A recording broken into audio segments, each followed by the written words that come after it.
देश और दुनिया की खबरें देखने के लिए देखते रहें। नमस्कार। मुख्यमंत्री पुष्कर सिंह धामी ने उत्तरांचल प्रेस क्लब द्वारा आयोजित इंटर क्रिकेट टूर्नामेंट में क्रिकेट खेल का शुभारंभ किया। इस अवसर पर उन्होंने उत्तरांचल प्रेस क्लब में खेल सामग्री के लिए 5 लाख रुपए की घोषणा भी की। यह टूर्नामेंट महाराणा स्पोर्ट्स कॉलेज में 7 दिन 1 अप्रैल से 7 अप्रैल तक खेला जाएगा।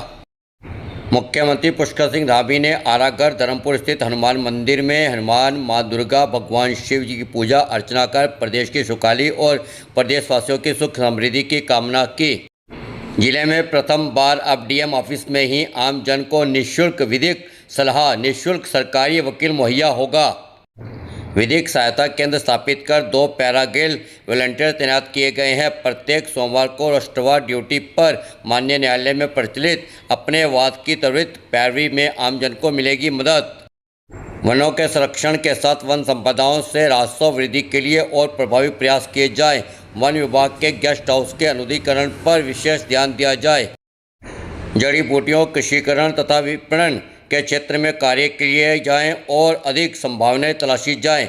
मानव वन्य जीवन संघर्ष को कम करने के लिए कारगर उपाय किए जाएं। वन अग्नि प्रबंधन, जैव विविधता संरक्षण एवं इको टूरिज्म पर विशेष ध्यान दिया जाए। ये निर्देश मुख्यमंत्री पुष्कर सिंह धामी ने सचिवालय में वन विभाग की गेम चेंजर योजनाओं की समीक्षा के दौरान सभी अधिकारियों को दिए। एक टुक बाद सीएम धामी के कड़े निर्देश, बख्शे नहीं जाएंगे मिलावट खोज। जांच समिति का गठन, 3 दिन में रिपोर्ट देगी जांच समिति। प्रदेश भर में एफडीए के ताबड़तोड़ छापे, अब तक 1500 से अधिक दुकानों पर छापे, 2 दर्जन दुकानों को दिए नोटिस। बड़ी मात्रा में कुट्टों का आटा किया गया नष्ट।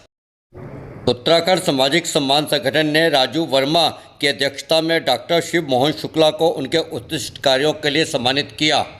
कार्यक्रम के दौरान संगठन व डॉक्टर शुक्ला के बीच में महत्वपूर्ण कार्यों पर चर्चा भी हुई।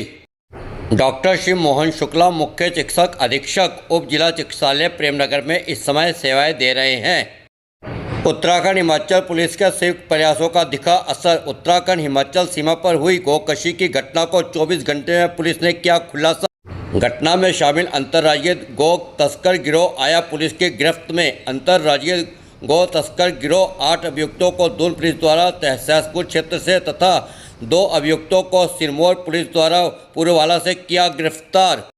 आइए विस्तार से सुनते हैं किस प्रकार से दोनों राज्यों के अधिकारियों ने मिलकर रणनीति बनाई और इनको गिरफ्तार किया। ब्यौरा और जो उत्तराखंड की बाउंड्री के बीच पे जो नदी बहती है उसके बीच में मिले थे। उत्तराखंड की पुलिस भी आई थी, तो हमारी पुलिस भी आई थी, तो हमने जॉइंट इसमें इन्वेस्टिगेशन भी की है। तो हमने अपने तौर पे इसमें एफआईआर दर्ज की है और एफआईआर दर्ज करने के उसमें हमने 2 व्यक्तियों को गिरफ्तार किया है।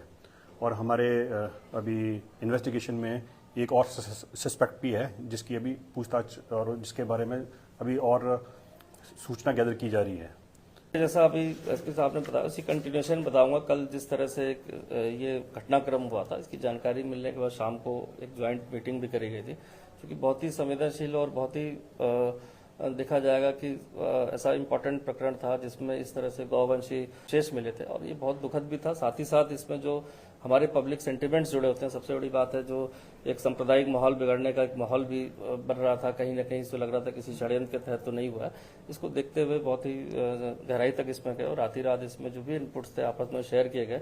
तो उत्तराखंड साइड में देखा जाए, हमारे सहसपुर थाना क्षेत्र में ऐसे कुछ लोग सस्पेक्टेड आए, हमारे सीसीटीवी के कुछ कवरेज में हो, चाहे इलेक्ट्रॉनिक सर्विलांस में से इनके मूवमेंट आया। चूंकि हमारा जो ये बॉर्डर क्षेत्र जहाँ पर मिले थे, ढकरानी का क्षेत्र पड़ता है जो बॉर्डर से ही लगा हुआ था, तो तत्काल इसमें जो सुसंगत धाराओं में जो तहरीर आई थी उसके आधार पर हमने भी मुकदमा लिख दिया था। जैसा अभी एसपी साहब ने बताया कि इसमें धार्मिक भावनाओं को भी ठेस पहुंची थी। 195 बीएनएस में भी किया गया, 325 जो सेक्शन है बीएनएस की उसमें भी किया गया, साथ ही पशु क्रूरता और जो स्लॉटर एक्ट है उसमें भी किया गया था।